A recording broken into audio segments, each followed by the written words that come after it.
This might be the dirtiest job in dirty business history. Oh, my stomach is feeling really freaking brutal, man.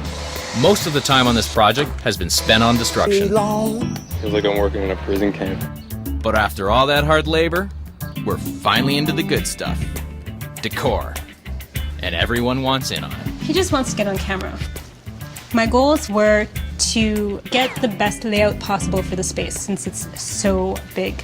Putting up some white drapes I thought would be really cool to hang right from the arbor. In keeping with the white drapes, I was thinking about maybe having white cushioned sofa, thinking of putting it against the retaining wall. So that way, when you're looking at the yard, you see these beautiful white cushions and you're not faced with the back of a sofa. And don't worry about the white. It's stain and mildew resistant and totally fade proof. No maintenance required. There's more formal dining area that's going to be down on the lower deck. Right. Upstairs, I wanted to do a bench because I find it not as formal. I think it's, it has that picnic kind of a feel. Out of the two, gut feel right now is this black one. It ties in with the dark finishings of this low-lying sofa you're choosing here. And I think that's what they're looking for. Andrew and Emily's is going to look great, and we've called in our horticulturalist Claire to tidy things up. Some last-minute raking and pruning, and this place is ready for its close-up. Look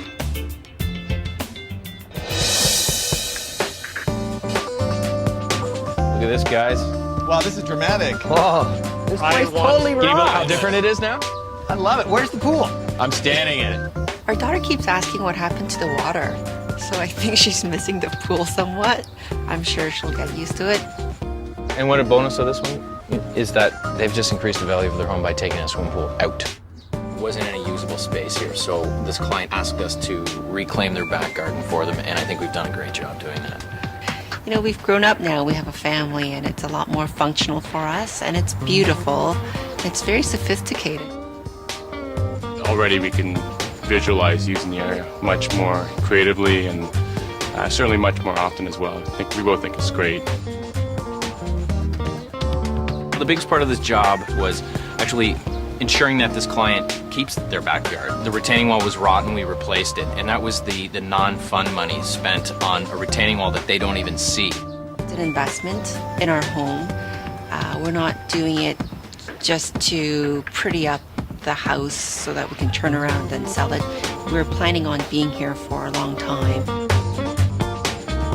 Did we put that birch in? It's huge. Yeah, that birch was a second thought, actually. We had designed the deck, Lauren. I just came to you and said, I think we should have something a little more substantial. Look, there she is in situ, man. Isn't it awesome? His control of the project was very impressive, very attentive towards our input and keeping an open mind as the process went along. We originally put in place some narrow columnar apple, but we talked to the Ravine Authority. They suggested we use more of a native species. I'm seeing the redbuds here in their native habitat. They look great. It's amazing in this backyard there's absolutely no lawn. There's tons of plant material, so it doesn't feel like you need that open space of greenery. Unfortunately, we couldn't tell you the names of most of them. We love the hornbeam. We know that for sure. We like the birch. All we know is that it's low maintenance, check, and it looks good, check, and hopefully they'll be around for a very long time.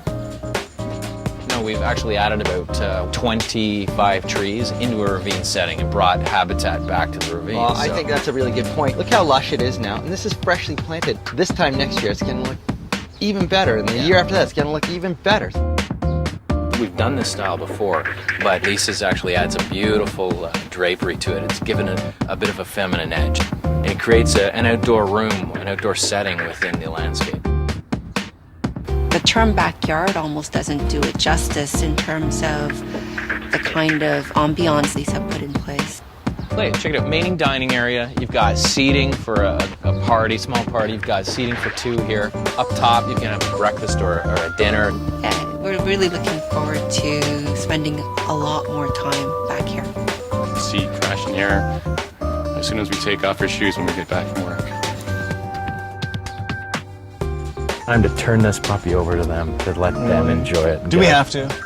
We got it. That's part of the deal. Get up. Let's You know what? All There's right. never a dull moment. It's always busy.